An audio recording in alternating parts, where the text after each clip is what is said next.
નમસ્કાર વિદ્યાર્થી મિત્રો ગયા લેક્ચરમાં આપણે ઊંડાઈ સાથે દબાણમાં થતા ફેરફારનું સૂત્ર મેળવ્યું હતું. આજે આપણે એક નવો ટોપિક જેનું નામ છે તરલનું વહન. તરલનું વહન એટલે બીજું કાંઈ નહીં, જ્યારે તરલના કણો ગતિ કરતા હોય ત્યારે તરલનું વહન થયું એમ કહેવાય. દાખલા તરીકે તમારી પાસેથી પસાર થતી હવા, તો એની અંદર હવાના અણુઓ છે એ ગતિ કરતા હોય એટલે તરલનું વહન થયું કહેવાય. કોઈ જમીન ઉપર તમે પાણીને ઢોળી દો તો પાણીના અણુઓ છે એ ગતિ કરવા મળે તો પાણીનું વહન થયું એમ કહેવાય. કોઈ પાત્રની અંદર પાણીને ભરી દો તો ત્યાં છે એ પાણીના અણુઓ છે એ ગતિ કરવાના નથી તો એને તરલનું વહન કહેવાય નહીં. તો તરલનું વહન એટલે બીજું કાંઈ નહીં, જ્યારે તરલના કણો ગતિ કરતા હોય ત્યારે તરલનું વહન થયું એમ કહેવાય. હવે તરલનું વહન ટોટલ 9 પ્રકારે થઈ શકે. અલગ અલગ ગુણધર્મોને આધારે એનું 9 પ્રકારે વહન થઈ શકે. તો આજે આપણે તરલ વહનના પ્રકારો સમજવાના છે. તો આજનો આપણો ટોપિક છે એનું નામ શું છે? તરલ વહનના પ્રકારો. એમાં પહેલો જે ટોપિક છે અથવા પહેલો જે પ્રકાર છે એ છે સ્થાયી વહન.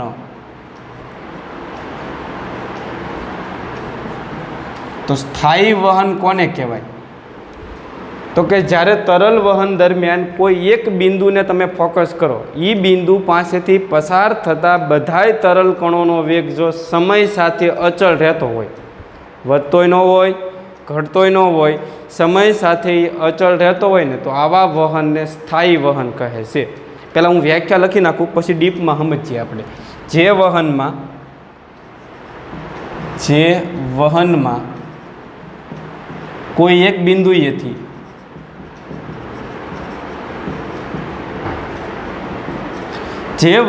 કોઈ એક બિંદુએથી પસાર થતા બધા જ તરલના કણોનો વેગ સમય સાથે અફર રહેતો હોય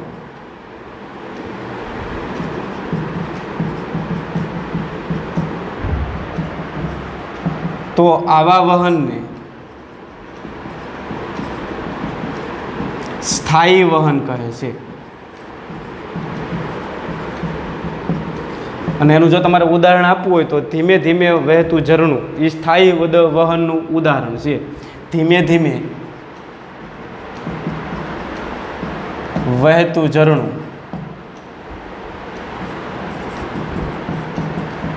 સ્થાયી વહન સમજવા માટે હું એક એક્ઝામ્પલ લઉં, ધ્યાન રાખજો કે ધારો કે આપણે તરલના કણો ધારો કે આ માર્ગે ગતિ કરે છે, તો હવે હું એક અહીં પી બિંદુ ધ્યાનમાં લઉં તો હવે સમજો તરલના કણ ગતિ કરતાં પી બિંદુ પાસેથી પસાર થાય. હવે બધાય કણો અહીંથી પસાર થાય તો બધાય કણોનો વેગ છે ને એ અચળ રહેવો જોઈએ.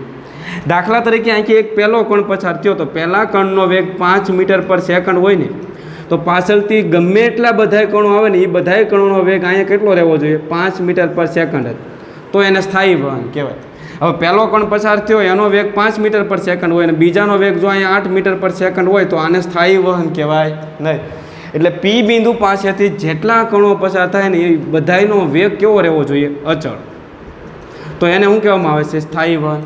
હવે હું એક ક્યુ બિંદુ ફોકસ કરું, આ પી બિંદુ એ વેગ 5 મીટર પર સેકન્ડ છે બધાય કણોનો અને ક્યુ બિંદુ એ 8 મીટર પર સેકન્ડ છે. તો મારું કહેવાનું એમ કે ક્યુ બિંદુએથી હવે જેટલા કણો પસાર થાય ને એ બધાયનો વેગ કેવો હશે? 8 મીટર પર સેકન્ડ.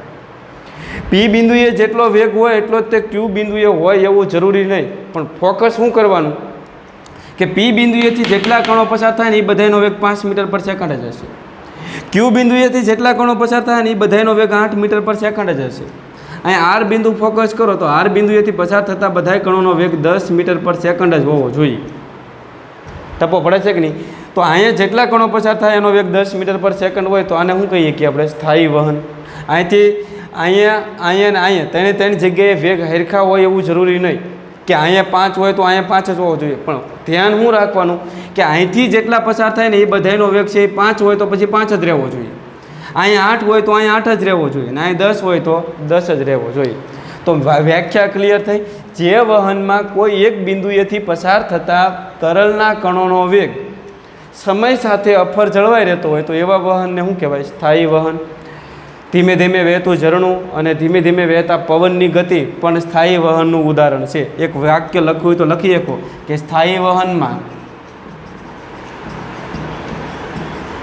પી બિંદુ પાસે જેટલો વેગ હોય એટલો જ તે ક્યુ બિંદુ પાસે હોય એવું જરૂરી નથી. બરાબર, હોય એવું જરૂરી નથી. પણ ધ્યાન શું રાખવાનું કે પી પાસે જેટલા કણો પસાર થાય એ બધાનો વેગ કેવો હોવો જોઈએ? અફર જળવાઈ રહેવો જોઈએ. ક્યુ બિંદુ પાસેથી પસાર થાય એ બધાનો વેગ કેવો જળવાઈ રહેવો જોઈએ? અફર. ને આર બિંદુએથી પસાર થાય એ બધા કણોનો વેગ કેવો જળવાઈ રહેવો જોઈએ? અફર. તો આ હતું સ્થાયી વહન. ત્યાર પછી વાત કરીએ અસ્થાયી વહન.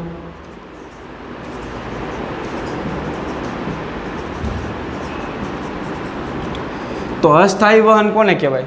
તો કે આમાં જો આના કરતાં ઊંધું હશે કે જે વહનમાં કોઈ એક બિંદુએથી પસાર થતા બધા જ તરલ કણોનો વેગ સમય સાથે બદલાતો હોય. અચળ રહેતો હોય તો સ્થાયી વહન કહેવાય અને બદલાતો હોય તો એને અસ્થાયી વહન કહેવામાં આવે છે. તો આપણે અહીંયા લખીએ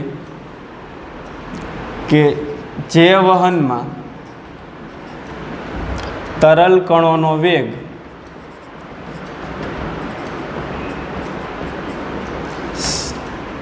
કોઈ જે વહનમાં કોઈ એક બિંદુએથી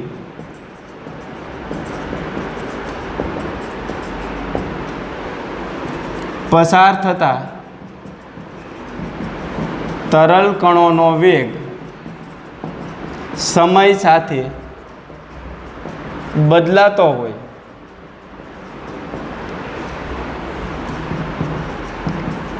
હોય તો તેને અસ્થાયી વહન કહે છે.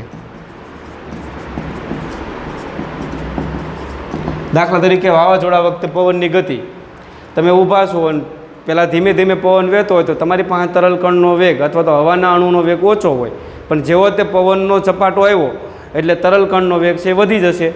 તો કોઈ એક બિંદુ પાસે સમય સાથે વેગ બદલાતો હોય તો એવા વહનને શું કહેવામાં આવે છે? અસ્થાયી વહન. અસ્થાયી વહનમાં શું હોય? ધારો કે એક કણ અહીંથી પી બિંદુ પાસેથી પસાર થયો તો એનો વેગ 5 મીટર પર સેકન્ડ હોય. હવે અહીંથી બીજો કણ પસાર થાય ત્યારે એનો વેગ અહીંથી બદલાઈ જાય ને 8 મીટર પર સેકન્ડ હોય. તો અહીંયા વેગ સમય સાથે બદલાય છે એટલે એવા વહનને શું કહેવામાં આવે છે? અસ્થાયી વહન. દાખલા તરીકે વાવાઝોડા વખતે પવનની ગતિ એ અસ્થાયી વહનનું ઉદાહરણ થઈ ગયું. ક્લિયર થયું? ત્યાર પછી આગળ વધીએ આપણે. ત્રીજો મુદ્દો છે પ્રક્ષુબ્ધ વહન. પહેલાં સ્થાયી વહન, પછી અસ્થાયી વહન, ને હવે જે ભણવાનું છે એ કયું વહન ભણવાનું છે આપણે? પ્રક્ષુબ્ધ વહન. તો પ્રક્ષુબ્ધ વહન એટલે કાંઈ નહીં કે જ્યારે તરલ વહન દરમિયાન તરલના કણોના વેગમાં અનિયમિત રીતે અને મોટા ફેરફારો થતા હોય ને એને પ્રક્ષુબ્ધ વહન કહે છે. તરલ વહન દરમિયાન તરલના વેગમાં સમય સાથે ઝડપી અને મોટા ફેરફાર થતા હોય તો એવા વહનને શું કહેવાય? પ્રક્ષુબ્ધ વહન કહે છે. તો વ્યાખ્યા લખી નાખીએ કે જે વહનમાં તરલ કણોના વેગમાં ઝડપી અને મોટા ફેરફારો થતા હોય.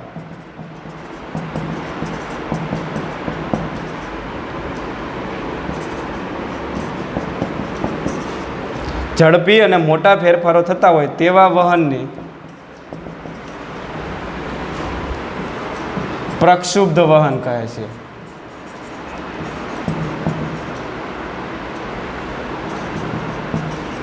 દાખલા તરીકે ભરતી અને ઓટ વખતે દરિયાની અંદર મોજા આવે છે તો એ મોજાની ગતિ છે ને એ પ્રક્ષુબ્ધ વહન કહે છે.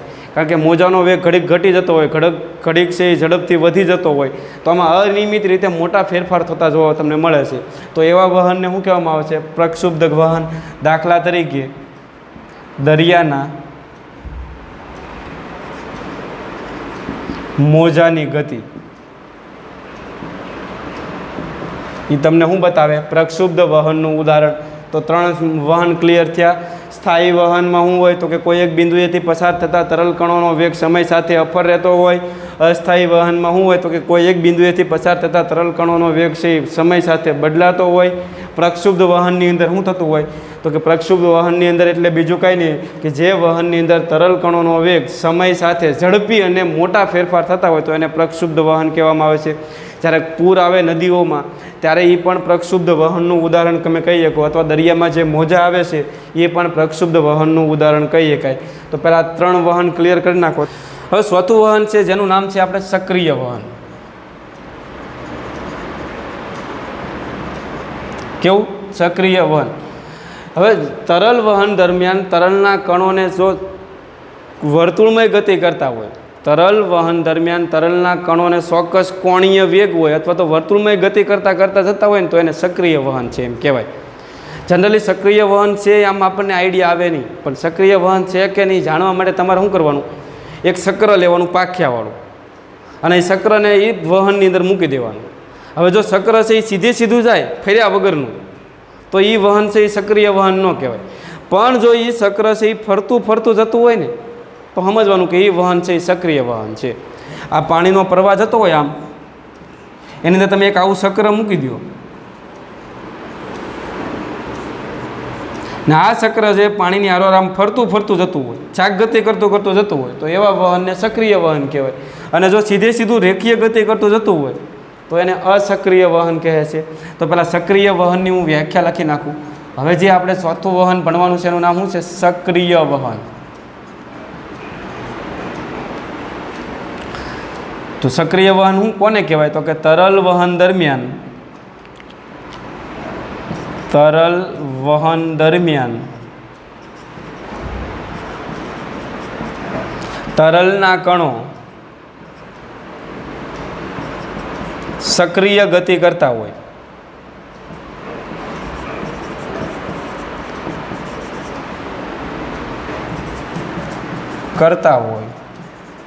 તો તેને સક્રિય વહન કહે છે.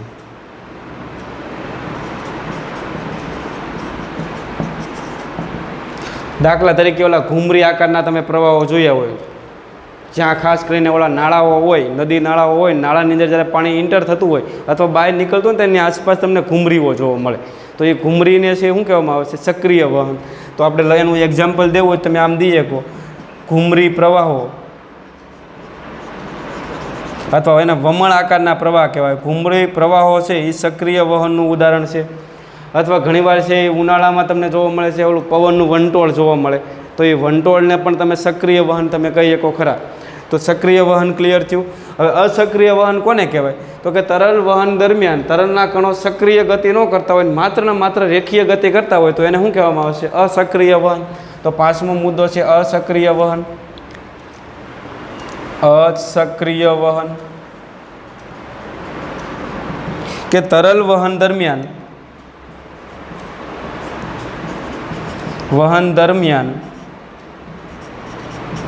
તરલના કણો સક્રિય ગતિ કરતા ન હોય,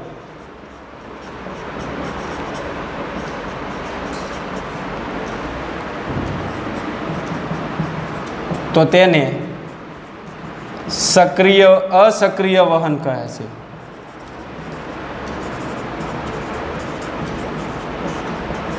તો 5 વહન ક્લિયર થયા: સ્થાયી વહન, અસ્થાયી વહન, પ્રક્ષુબ્ધ વહન, સક્રિય વહન અને અસક્રિય વહન. તો ફટાફટ 5 પ્રકારો લખી નાખો. ત્યાર પછી આપણે હવે 6થો પ્રકાર ભણવાનો છે.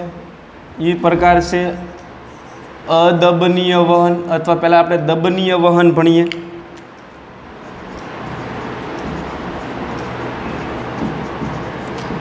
તો દબનીય વહન કોને કહેવાય? તો કે જે તરલને સરળતાથી તમે દબાવી શકો, કમ્પ્રેસ કરી શકો, ભેગું કરી શકો, એને દબનીય કહેવાય. અને સરળતાથી જો તમે ભેગું કરી દો તો એની ઘનતામાં ફેરફાર થઈ જાય. જે તરલને તમે દબાવી શકો એ તરલની ઘનતામાં ફેરફાર થતો હોય તો એના ઉપરથી આ દબનીય વહનનો પ્રકાર પડ્યો કે જે તરલ વહનમાં સમય સાથે તેની ઘનતા અચળ રહેતી હોય તો એને અદબનીય વહન કહેવાય, અને સમય સાથે ઘનતા બદલાતી હોય તો એને દબનીય વહન કહેવાય. તો દબનીય વહન કોને કહેવાય? તો કે સરળતાથી દબાવી શકાય એવા વહનને દબનીય કહેવાય. અને સરળતાથી તમે જો દબાવી દો તો ઘનતામાં શું થઈ જતો હોય? ફેરફાર થઈ જતો હોય. એટલે ડાયરેક્ટ આપણે વ્યાખ્યા જ લખીએ કે જે વહન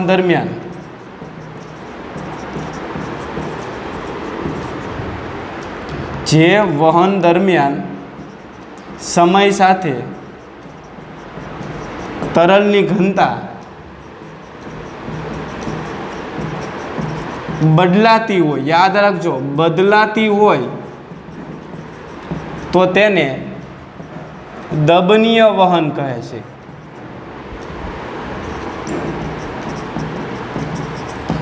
દબનીય વહન કોને કહેવાય? તો કે જે તરલ વહન દરમિયાન સમય સાથે તરલની ઘનતા બદલાતી હોય તો એને દબનીય વહન કહે છે, અને જો ઘનતા બદલાતી ન હોય તો એને અદબનીય વહન કહે છે. તો સાતમી વ્યાખ્યા શું આવશે? અદબનીય વહન. તો જે વહન દરમિયાન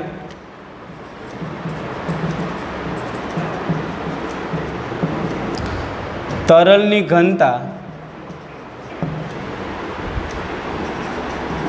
સમય સાથે અચળ રહે છે તેને અદબનીય વહન કહે છે. યાદ રાખજો, દબનીય વહનની લાક્ષણિકતા શું છે? એમાં એની ઘનતા બદલાતી હોય. અદબનીય વહનની લાક્ષણિકતા શું છે? એમાં એની સમય સાથે ઘનતા બદલાતી હશે નહીં. એટલે આ એક મુદ્દો યાદ રાખજો. આઠમી વ્યાખ્યા છે હવે શ્યાન વહન. શ્યાન વહન કોને કહેવાય? તો જેનો શ્યાનતા ગુણાંક વધારે હોય. શ્યાનતા ગુણાંક આ ચેપ્ટરમાં આપણે આગળ ભણવાના છીએ. શ્યાનતા ગુણાંક જેમ વધારે હોય ને એમ તરલ ઘટ હોય. દાખલા તરીકે મધ લઈ લો, તમે દિવેલ લઈ લો, ડામરનો રસ લઈ લો, તો એકદમ ઘટ હોય, અને એનો ઘટ હોય ને એટલે એનો શ્યાનતા ગુણાંક છે એ વધારે હોય, શીકણું વધારે હોય, બીજી ભાષામાં કહીએ તો જેનો શ્યાનતા ગુણાંક વધારે હોય, હું એની વ્યાખ્યા લખી નાખું. જેનો હવે જે આપણે વહન ભણવાનું છે કયું છે? શ્યાન વહન. તો પહેલાંની વ્યાખ્યા લખવાની. જેનો શ્યાનતા ગુણાંક વધારે હોય, શ્યાનતા ગુણાંક આપણે આગળ ભણશું.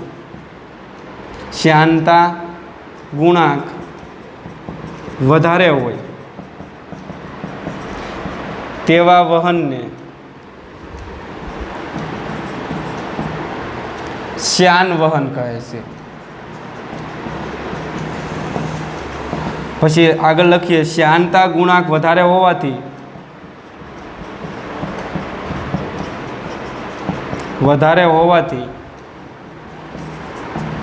આવા તરલ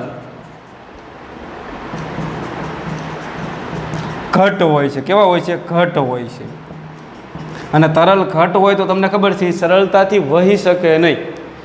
મધને તમે શું કહેવાય, જમીન ઉપર તમે મૂકી દો અથવા કોઈ લોબી ઉપર મૂકો તો મધ છે એનું વહન સરળતાથી થઈ શકશે નહીં, કારણ કે એનો શ્યાનતા ગુણાંક વધારે છે, અને શ્યાનતા ગુણાંક વધારે હોય એટલે એ સરળતાથી વહી શકે નહીં. એટલે યાદ રાખજો, તેથી તે સરળતાથી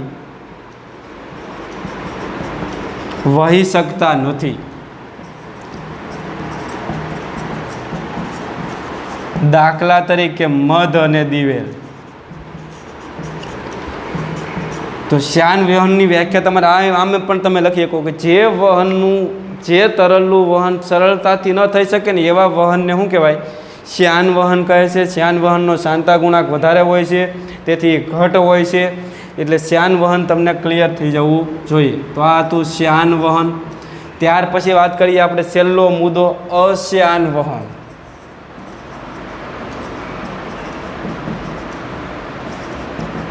તો જેનો શ્યાનતા ગુણાંક ઓછો હોય એને અશ્યાન વહન કહે છે. જેનો શ્યાનતા ગુણાંક ઓછો હોય તેને અશ્યાન વહન કહે છે. અને શ્યાનતા ગુણાંક ઓછો હોવાથી પાતળું હોય, ઘટ હોતો નથી. એટલે તમે લખી શકો તેનો શ્યાનતા ગુણાંક ઓછો હોવાથી તે પાતળું હોય છે, તેથી તેનું વહન સરળતાથી થઈ શકે છે. દાખલા તરીકે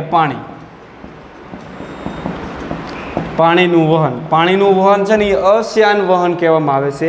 અને મધ અને દિવેલનું વહન છે એ શ્યાન વહન કહેવામાં આવે છે.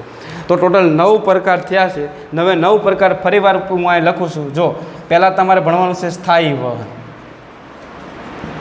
તો સ્થાયી વહન કોને કહેવાય? તો કે કોઈ એક બિંદુ પાસેથી પસાર થતા તરલ કણોનો વેગ સમય સાથે અફર રહેતો હોય તો એવા વહનને સ્થાયી વહન કહેવાય. બીજું છે અસ્થાયી વહન. તો અસ્થાયી વહન કોને કહેવાય? તો કે કોઈ એક બિંદુ પાસેથી પસાર થતા તરલ કણોનો વેગ સમય સાથે બદલાતો હોય તો એવા વહનને અસ્થાયી વહન કહેવામાં આવે છે. ત્રીજું છે પ્રક્ષુબ્ધ વહન. તો તરલ વહન દરમિયાન તરલના વેગમાં ઝડપી અને મોટા ફેરફારો થતા હોય તો એવા વહનને શું કહેવામાં આવે છે? પ્રક્ષુબ્ધ વહન કહેવામાં આવે છે. દરિયામાં પૂર આવે, નદીમાં પૂર આવે, દરિયામાં ભરતી ઓટ આવે ત્યારે જે જોવા મળે છે એ વહનને શું કહેવામાં આવે છે? પ્રક્ષુબ્ધ વહન. કેસ નંબર 4 લઈએ આપણે. પછી આવશે સક્રિય વહન. તરલ વહન દરમિયાન તરલના કણોને જો કોણીય વેગ હોય, સક્રિય ગતિ કરતા હોય તો એને સક્રિય વહન કહેવામાં આવે છે. ત્યાર પછી 5મો મુદ્દો હતો અસક્રિય વહન. તો તરલના કણો જ્યારે વર્તુળમય ગતિ કરતા હોય, તરલના કણો જ્યારે ગતિ કરતા હોય ત્યારે એને વર્તુળમય ગતિ ન હોય અને માત્ર રેખીય ગતિ જ હોય તો એવા વહનને શું કહેવામાં આવે છે? અસક્રિય વહન. ત્યાર પછી છે અદબનીય વહન. અદબનીય વહન એટલે બીજું કંઈ નહીં, એ તરલને તમે દબાવી ન શકો અને દબાવી ન શકો તો એની ઘનતા બદલાય નહીં. એટલે તરલ વહન દરમિયાન તરલના કણોની ઘનતા અચળ રહેતી હોય તો એને અદબનીય વહન કહેવાય અને ઘનતા બદલાતી હોય તો એને દબનીય વહન કહેવાય. આમાં યાદ રાખજો, ઘનતા છે એ અદબનીયમાં અચળ રહે, દબનીયમાં બદલાશે. ત્યાર પછી 8મો મુદ્દો હતો શ્યાન વહન. શ્યાન વહનમાં તમારે યાદ એ રાખવાનું એનો શ્યાનતા ગુણાંક વધારે હોય અને શ્યાનતા ગુણાંક વધારે હોય એટલે ઘટ હોય અને ઘટ હોય એટલે સરળતાથી વહી શકે નહીં. અને 9મો મુદ્દો છે એ અશ્યાન વહન. તો અશ્યાન વહનનો એને કહેવાય કે એનો શ્યાનતા ગુણાંક ઓછો હોય. શ્યાનતા ગુણાંક ઓછો હોય એટલે એકદમ પાતળું હોય અને એકદમ પાતળું હોય એટલે એ સરળતાથી વહી શકે. તો આ 9 પ્રકારના વહન તમારે ખાસ યાદ રાખો. તો વિદ્યાર્થી મિત્રો, હવે પછીનો આપણે એક અગત્યનો ટોપિક જેનું નામ છે સાતત્ય સમીકરણ. અંગ્રેજીમાં એને કન્ટિન્યુટી ઇક્વેશન કહેવામાં આવે છે. તો સાતત્ય સમીકરણ સમજવાનો પ્રયત્ન કરીએ. એની પહેલાં આપણે સમજવું પડશે ધારા રેખા. ધારા રેખા. ધારો કે તમે પાણીની એક પાઇપલાઇન ધ્યાનમાં લ્યો. આ પાણીની પાઇપલાઇનની અંદર પાણીનો પ્રવાહ વહે છે અને પાણીના પ્રવાહની અંદર પાણીના અણુઓ હોય અથવા પાણીના કણો હોય. તો હવે ધારો કે પાણીનો એક કણ ધ્યાનમાં લો તો એ આ માર્ગે ગતિ કરે અને તરલ કણ જે માર્ગે ગતિ કરે ને એ માર્ગને ધારા રેખા કહેવામાં આવે છે. ધારા રેખાની વ્યાખ્યા ક્લિયર થાય. તરલ કણ જે માર્ગે ગતિ કરે તે માર્ગને ધારા રેખા કહે છે. બીજો તરલ કણ ધ્યાનમાં લ્યો તો એ આ માર્ગે ગતિ કરે છે તો આ માર્ગને ધારા રેખા કહેવાય. તો તરલ કણના ગતિ માર્ગને શું નામ આપ્યું આપણે? ધારા રેખા. તો આ રીતે તરલ કણો આ માર્ગે ગતિ કરે તો આ બધાય ગતિ માર્ગને શું કહેવામાં આવે છે? ધારા રેખાઓ. આમાં તો અસંખ્ય તરલ કણો હોય તો એ બધાયના ગતિ માર્ગને આપણે શું કહીએ છીએ? ધારા રેખા. કોઈ વાહન છે એ રસ્તા ઉપર ગતિ કરતું હોય તો એને આપણે રસ્તો જ કહીએ છીએ, બરાબર. પણ તરલ કણના ગતિ માર્ગને શું નામ આપેલું છે આપણે? ધારા રેખા. તો ધારા રેખા એટલે બીજું કાંઈ નહીં, ધારા રેખા તરલ કણના ગતિ માર્ગને તરલ કણના ગતિ માર્ગને ધારા રેખા કહે છે. અને આ ધારા રેખાનો આખો સમૂહ છે ને, બધી ધારા રેખાઓને તમે ભેગી કરો તો ધારા રેખાઓના સમૂહને વહન નળી કહેવાય. શું કહેવાય? વહન નળી. તો એની વ્યાખ્યા શું થાય? ધારા રેખાના સમૂહને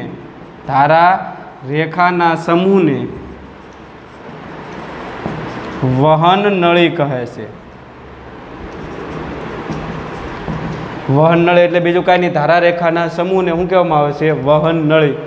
તો આ ધારા રેખાઓના સમૂહ માટે આપણે એક સાતત્ય સમીકરણ મેળવવાનું છે જેને અંગ્રેજીમાં કન્ટિન્યુટી ઇક્વેશન કહેવામાં આવે છે. તો હવે સાતત્ય સમીકરણની તારવણી તરફ આગળ જઈએ. તો એના માટે આપણે એક વહન નળી ધ્યાનમાં લેવાની છે.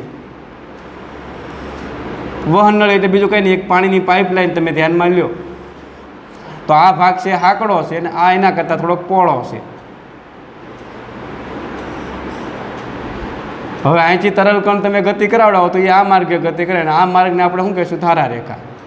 અહીંયા ધ્યાનમાં લીધેલો તરલ કણ છે આ માર્ગે ગતિ કરે તો એના ગતિ માર્ગને શું કહેવામાં આવે છે? ધારા રેખા.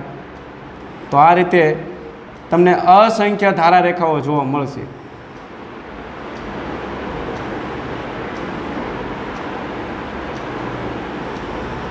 પણ વિદ્યાર્થી મિત્રો એક વાત યાદ રાખજો કે આ ભાગ છે એ હાકડો છે અને આ ભાગ છે પહોળો. જે ભાગ હાકડો હોય ને ના ધારા રેખાઓ ગીચો ગીચ હોય, અને જ્યાં ભાગ પહોળો હોય ના ધારા રેખાઓ કેવી હશે? છૂટી છૂટી. એટલી વસ્તુ તમને ક્લિયર હોવી જરૂરી. હવે આ ભાગ છે એનું આડછેદનું ક્ષેત્રફળને હું કીધું A1, આ ભાગના આડછેદના ક્ષેત્રફળને હું કીધું A2. આની અંદર જે તરલ છે ને એ અદબનીય તરલ છે. પાણીની એક પાઇપલાઇન લઈ લો, એની અંદર અદબનીય તરલ છે એનું વહન થાય. અને અદબનીય તરલ કોને કહેવાય?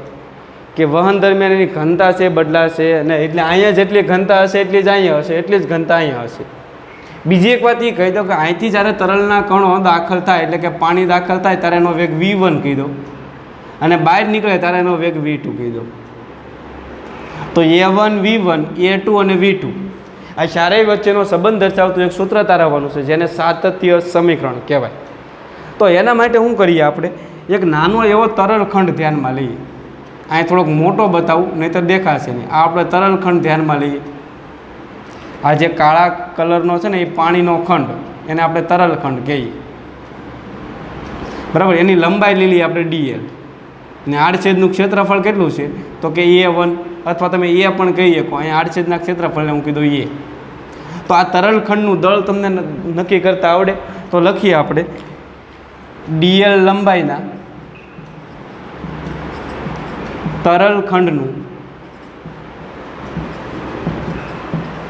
દળ. તો DL લંબાઈના તરલ ખંડના દળને હું કીધું M અથવા DM કહી દો. M રાખો તો કંઈ ખોટું નથી. હવે દળ બરાબર તમને સૂત્ર ખબર છે, કદ ગુણ્યા ઘનતા. એટલે M બરાબર વીરો, મારો વીરો ટૂંકમાં. દળ બરાબર સૂત્ર શું છે? કદ ગુણ્યા ઘનતા. હવે કદ એટલે શું થાય? ક્ષેત્રફળ ગુણ્યા લંબાઈ. ક્ષેત્રફળ કેટલું છે? A, અને લંબાઈ કેટલી છે? DL. અથવા તમે L પણ રાખી દો. અહીં લંબાઈને હું કીધું L. ઓકે, હાલો. અને રો ના રો. અહીં ઊંધું ક્ષેત્ર ક્લિયર થયું. દળ M બરાબર શું છે? વીરો. V બરાબર ક્ષેત્રફળ ગુણ્યા લંબાઈ ઇન્ટુ રો. ઓકે, હાલો આગળ વધીએ. હવે તમને ખબર છે કે તરલનો વેગને હું કીધું V. તો વેગ V બરાબર અંતરના છેદમાં સમય થાય કે નહીં? હવે આ તરલ ખંડ છે L જેટલું અંતર કાપે છે ત્યાં સુધીમાં સમય લઈ લઈએ આપણે T. તો વેગ બરાબર શું થાય? અંતરના છેદમાં સમય. એટલે અંતર લઈ લઈએ L, સમય નક્કી ગયો T. તો L ઇઝ ઇક્વલ ટુ શું થાય? પરંતુ V બરાબર Lના છેદમાં T. V એટલે વેગ છે. અહીંયા કદ નથી, યાદ રાખજો. વેગ બરાબર અંતરના છેદમાં સમય. તો L ઇઝ ઇક્વલ ટુ શું થાય? વેગ ગુણ્યા સમય. તો આ Lની કિંમત અહીંયા મૂકી દો. આને સમીકરણ નંબર 1 આપો. ની કિંમત 1માં મૂકતા. તો આગળ વધીએ. M ના M, A ના A. L બરાબર શું મૂકશો? વેગ ગુણ્યા સમય. લંબાઈ બરાબર શું થાય? વેગ ગુણ્યા સમય, રો ના રો. તો સમયની આ બાજુ લઈ જાવ તો ફાઇનલી શું થાય? દળના છેદમાં સમય બરાબર શું આવશે? A V rho. અને એકમ સમયમાં પસાર થતા પાણીના દળને દળ ફ્લક્સ કહેવાય. યાદ રાખજો, દળ ફ્લક્સ. એકમ સમયમાં ફરીવાર કોઈ પસાર થતા પાણીના દળને શું કહેવામાં આવે છે? દળ ફ્લક્સ. તો દળ ફ્લક્સનો જો તમને કોઈ એકમ પૂછે ને તો યાદ રાખજો, દળનો એકમ શું થાય? કિલોગ્રામ. અને સમય છે એનો એકમ શું થાય? સેકન્ડ. એકમ સમયમાં પસાર થતા પાણીના દળને દળ ફ્લક્સ કહેવાય, અને એનો એકમ શું આવશે? કિલોગ્રામ પર સેકન્ડ. આ ભૂલાવવું જોઈએ નહીં. હવે બીજી એક વાત એ કે આ છેડે જેટલું દળ ફ્લક્સ પસાર થાય, એટલે કે જેટલું પાણીનું દળ પસાર થાય ને એટલું દળ એને બહાર નીકળવું પડે. જેટલું પાણી દાખલ થાય એટલું બહાર પાણી ન નીકળે તો આ પાઇપલાઇન તૂટી જાય, કારણ કે અંદર પાણીનો જથ્થો વધી જાય ને પાઇપલાઇન તૂટી જાય. તો પાઇપલાઇન ક્યારે સહી સલામત રહી શકે કે જેટલા પાણી દાખલ થશે એટલું જ પાણી છે એ બહાર નીકળે. એકમ સમયમાં જેટલું પાણી દાખલ થાય એટલે કે જેટલું દળ ફ્લક્સ દાખલ થશે એટલું દળ ફ્લક્સ છે એ બહાર નીકળે. એટલે આપણે આવું લખી શકીએ કે એ છેડાનું દળ ફ્લક્સ, આને એ છેડો નામ આપી દો ને આને બી છેડો. તો આપણે એવું લખી શકીએ કે દાખલ થતું દળ ફ્લક્સ, દાખલ થતું દળ ફ્લક્સ બરાબર બહાર નીકળતું દળ ફ્લક્સ.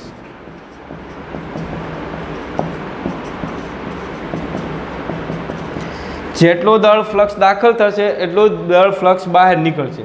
તો દાખલ થતા દળ ફ્લક્સને મારે લખવું, દળ ફ્લક્સનું સૂત્ર શું છે? એ વી રો. તો અહીં એ વી અને રો લખી દો. દાખલ થતું દળ ફ્લક્સ એટલે આ છેડેથી પસાર થતું દળ ફ્લક્સ. હવે આ છેડાનું ક્ષેત્રફળ કેટલું છે? A1 ને આ વેગ કેટલો છે? V1. અને રો તો અચળ જ રહેવાની છે ઘનતા, કારણ કે અદબનીય તરલ છે. અને બહાર નીકળતું દળ ફ્લક્સ એટલે આ છેડાનું દળ ફ્લક્સ. તો ત્યાં શું આવશે? A2 V2 row. બરાબર ને? દળ ફ્લક્સનું સૂત્ર છે એ વી રો, અહીં A1 V1 રો અને અહીં A2 V2 રો. આ રો રો કેન્સલ થાય એટલે ફાઇનલી શું આવ્યું? A1 V1 બરાબર A2 V2. લ્યો, તો આ તમને સાતત્ય સમીકરણ મળી ગયું. એ એટલે પહેલા છેડાનું ક્ષેત્રફળ, V1 એટલે પહેલા છેડાનો વેગ, A2 એટલે બીજા છેડાનું ક્ષેત્રફળ, V2 એટલે બીજા છેડાનો વેગ. આવડું આ છે એનું વ્યાપક સ્વરૂપ મળ્યું. અને જો ટૂંકમાં લખવું હોય તો આપણે યાદ છે બોયલનો નિયમ લખ્યો તો PV બરાબર અચળ, ને આના ઉપર તેનું વ્યાપક સ્વરૂપ હું લખ્યું હતું? P1 V1 બરાબર P2 V2. તો આના ઉપરથી તમે આ લખી શકો ને આના ઉપરથી તમે આ લખી શકો. તો હવે તમને ખબર પડે છે PV બરાબર અચળ ભાળો તો ત્યાં તમે શું લખી શકો? P1 V1 બરાબર P2 V2. તો P1 V1 બરાબર P2 V2 તમે ભાળો ને તમે શું લખી શકો? PV બરાબર અચળ. તો આના બરાબર આપણે આવું લખી શકીએ માટે EAV બરાબર અચળ. અને આના પરથી હવે તમે વીને સૂત્રનો કરતા બનાવી ગયો તો V બરાબર શું થાય? અચળના છેદમાં એ. અને અચળ દૂર કરો તો સમપ્રમાણતાની નીચાની આવે એટલે V સલેશે શું થાય? 1/A. તો વિદ્યાર્થી મિત્રો, સાબિત હું થયું એ તમને કહું કે અદબનીય તરલનું જ્યારે વહન થતું હોય ત્યારે તરલનો વેગ એ તરલની પાઇપના આડછેદના ક્ષેત્રફળના વ્યસ્ત પ્રમાણમાં હોય. જે ભાગનું ક્ષેત્રફળ ઓછું હશે ને ત્યાં વેગ વધારે હશે. એટલે તમને ખબર પડે છે આ ભાગનું ક્ષેત્રફળ ઓછું છે એટલે અહીંયા તરલનો વેગ વધારે હોય. જેમ જેમ તમે આમ જાઓ ને એમ ક્ષેત્રફળ વધતું જાય એટલે તરલનો વેગ છે એ ઘટતો જાય. તો આ બિંદુએ તરલનો વેગ કેવો હશે? ઓછો હશે. એટલે એક વાત ક્લિયર થઈ ગઈ કે જેમ જેમ ક્ષેત્રફળ વધારે એમ ધારા રેખાઓ છૂટી અને ધારા રેખાઓ છૂટી હોય ને આ વેગ કેવો હોય? ઓછો હોય. એટલે હવે તમને ક્લિયર થઈ ગયું હોવું જોઈએ. છેલ્લે એક બહુ અગત્યનું વાક્ય લખું છું કે જેમ આડછેદનું ક્ષેત્રફળ ઓછું, વહનનળીના આડછેદનું ક્ષેત્રફળ ઓછું, તેમ ધારા રેખાઓ ગીચોગીચ હોય.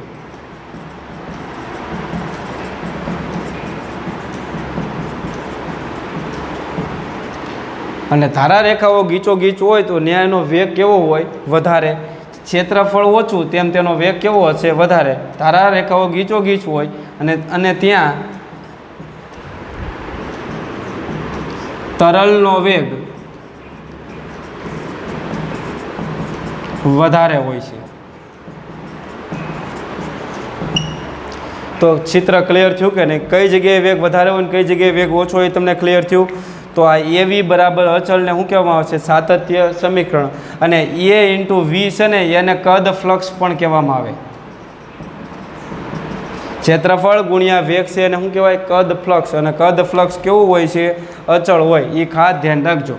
ઓકે, છેલ્લે એક બીજી એક વાત એ કહી દો કે આડછેદનું ક્ષેત્રફળ જો વર્તુળાકાર હોય તો તમને ખબર પડે છે અહીંયા વર્તુળાકારનું ક્ષેત્રફળ શું થાય? πr² થાય. એટલે અહીંયા શું થઈ જશે? A1ની જગ્યાએ લખી નાખો πr1². હું અહીંયા લખું સૂત્ર, A1ની જગ્યાએ લખો πr1² ઇન્ટુ V1.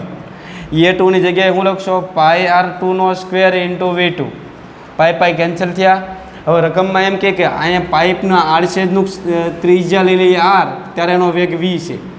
જો ત્રિજ્યા બમણી કરી દેવામાં આવે તો ત્યાં તેનો વેગ કેટલો થાય એ તમને ગણવાનું કે જ્યારે આડછેદની ત્રિજ્યા આર હોય ત્યારે વેગ વી છે અને આડછેદની ત્રિજ્યા 2r કરવામાં આવે ત્યારે એનો વેગ કેટલો થાય. તો ફટાફટ આપણે એક કિંમત મૂકી દેવાની કે પહેલાં ત્રિજ્યા કેટલી છે r1 બરાબર r, એટલે અહીંયા r નો સ્ક્વેર થાય ત્યારે એનો વેગ કેટલો છે v. હવે ત્રિજ્યા તમે ડબલ કરી નાખો એટલે અહીંયા r ની જગ્યાએ લખી નાખો 2r, તો એનો વર્ગ કરો તો કેટલો થઈ જાય 4r સ્ક્વેર. ત્યાં તમારે વેગ ગણવાનો છે v2, r સ્ક્વેર કેન્સલ થાય તો v2 ઇઝ ઇક્વલ ટુ શું થઈ જશે, આને આ બાજુ લઈ જાઓ તો v/4. ફાઇનલ જવાબ તમારે શું આવશે, આને આ બાજુ લઈ જાઓ તો વેગ છે એ ચોથા ભાગનો થઈ જાય. ત્રિજ્યા તમે ડબલ કરશો અહીંયા તો વેગ ઘટીને કેટલા ભાગનો થઈ જાય, ચોથા ભાગનો. હવે તમને ઘણીવાર r1 આપે, v1 આપે, r2 આપે ને v2 ગણવાનું કે તમને આવડી જવું જોઈએ. તો વિદ્યાર્થી મિત્રો સાતત્ય સમીકરણ તારવવાનું કે તમારે અહીંયા સુધી લખવાનું. ચિત્ર ક્લિયર થયું? ફરી એકવાર કહું, એક બહુ જ અગત્યનો મુદ્દો છે એ v ચલે છે 1/a. જે ભાગનું ક્ષેત્રફળ ઓછું હશે ત્યાં વેગ કેવો હશે, વધારે હોય. પણ તરલ કેવું હોવું જોઈએ, અદબનીય તરલ હોવું જરૂરી. તો ફટાફટ છે એ તમે લખી નાખો. ત્યાર પછી આવતા લેક્ચરમાં એક નવા ટોપિક સાથે આગળ વધીશું. ત્યાં સુધી ગુડ બાય.